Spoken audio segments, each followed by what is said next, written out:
धुळे जिल्ह्यातील शिरपूर शहरात पूर्व वैमनस्याच्या वादातून गोळीबाराची धक्कादायक घटना घडली असून या घटनेत 3 जखमी झाले आहेत. किरकोळ कारणावरून सुरू झालेला वाद चिघळत थेट गोळीबारापर्यंत पोहोचल्याची प्राथमिक माहिती समोर आली आहे. या प्रकरणी भरतसिंग नगर येथील योगेश उर्फ संदीप भगवान पाटील यांनी शिरपूर शहर पोलीस ठाण्यात फिर्याद दाखल केली आहे. फिर्यादीत नमूद केल्याप्रमाणे संदीप पाटील हे त्यांच्या मित्र विशाल सोनवणे आणि प्रवीण कोळी यांच्यासह मारुती मंदिराजवळून जात असताना दबा धरून बसलेल्या आरोपींनी त्यांच्यावर अचानक जीवघेणा हल्ला केला. या हल्ल्यात सागर दगडू पाटील, हर्षल उर्फ मोंटी रामोळे, भटू उर्फ भूषण पाटील, सुनील उर्फ भावशा कोळी, विशाल बाबर, अमोल पाटील, गोपाल उर्फ चंद्रा चौधरी सर्व राहणार भरतसिंग नगर शिरपूर तसेच जयेश सुनील पाटील राहणार मराठा गल्ली यांनी बंदुकीतून गोळीबार केल्याचा आरोप आहे.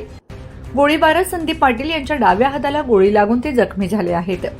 तसेच विशाल सोनवणे आणि प्रवीण कोळी हेही जखमी झाले असून तिघांवर शिरपूर येथील रुग्णालयात उपचार सुरू आहेत.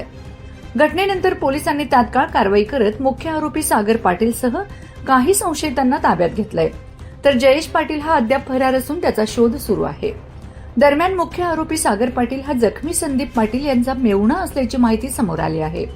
कुटुंबातील जुने वाद, शेतीसंबंधी मतभेद आदी कारणांमुळे हा हल्ला झाल्याची चर्चा आहे. या घटनेमुळे परिसरात खळबळ उडाली असून पोलिसांकडून पुढील तपास सुरू आहे. माझा खानदेश न्यूज ब्युरो शिरपूर.